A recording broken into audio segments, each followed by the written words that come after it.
కన్నా చేతిలో ఓడిపోయిందనే కదా అప్పుడు రచ్చ, ఆయన మనుషులను అందరిని పెట్టుకున్నాడని కదా అప్పుడు గొడవ అంతా కూడా.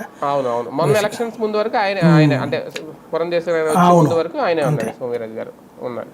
కానీ ఒకటి అంటే అధ్యక్షురాలని మార్చే ముందు కూడా ఇలాంటి పరిణామాలు ఏమైనా జరుగుతున్నాయా? రేపొద్దున్న పురంధేశ్వరి గారికి ఇంకా టర్మ్ కూడా అయిపోతుంది, అట్లాంటిది ఏమి నాకు తెలిసి వీళ్ళిద్దరి మధ్యన ఏ గొడవ లేదండి. ఈగో ప్రాబ్లమ్స్ ఎవరికి ఆడుకుంటాయి, అది ఉండదని నేను చెప్పను. ఇద్దరు ఈగోస్ ఎవరికి ఆడుకుంటాయి, కులపరమైన ఫీలింగులు కూడా ఇద్దరికి ఇంటర్నల్గా ఉంటాయి. కానీ రోడ్డు ఎక్కి అది కొట్టుకున్నారని నేను అనుకో. జరిగిన సంఘటన అయితే అది పెద్ద ఫ్లేరప్ చేసే సంఘటన కాదు, ఫోకస్ చేయాల్సిన అంశం కాదు. అది సహజ సిద్ధ అంశాన్ని అట్లా ఫోకస్ చేశారు అంతే, అంత మించేం లేదు. కాకపోతే బీజేపీ సైలెంట్ గా ఉండడానికి ఇలాంటి విభేదాలే కారణం అనేది వస్తుంది కదా. అట్లేం లేదు, భారతీయ జనతా పార్టీకి ఇప్పుడు పెద్ద సమస్య ఉంటుంది. చంద్రబాబు మీద ఎట్లా వెళ్ళాలి? ఇప్పుడు ఏదైనా సరే ప్రతిపక్షాన్ని తిడుతూ కూర్చుంటానంటే జనం ఒప్పుకోరు కదా. అధికార పక్షం మీద దాడికి వెళ్ళాలా? అధికార పక్షంలో వీళ్ళే ఉన్నారు. ఇప్పుడు పవన్ కళ్యాణ్ లాంటి పాత్ర పోషించాలా లేదా అన్నది అధిష్టానం వీళ్ళకి క్లియరెన్స్ ఇస్తే చేస్తారు.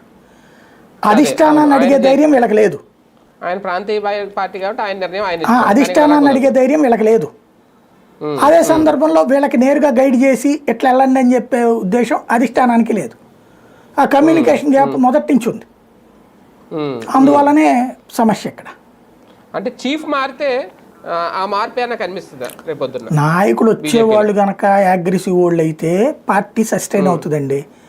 లేదంటే ఈ 4 సంవత్సరాలు కూడా పార్టీ ఉందంటే ఉంది. నాకు తెలిసి పురంధేశ్వరి గారిని మళ్ళీ కంటిన్యూ చేద్దాం అనుకో.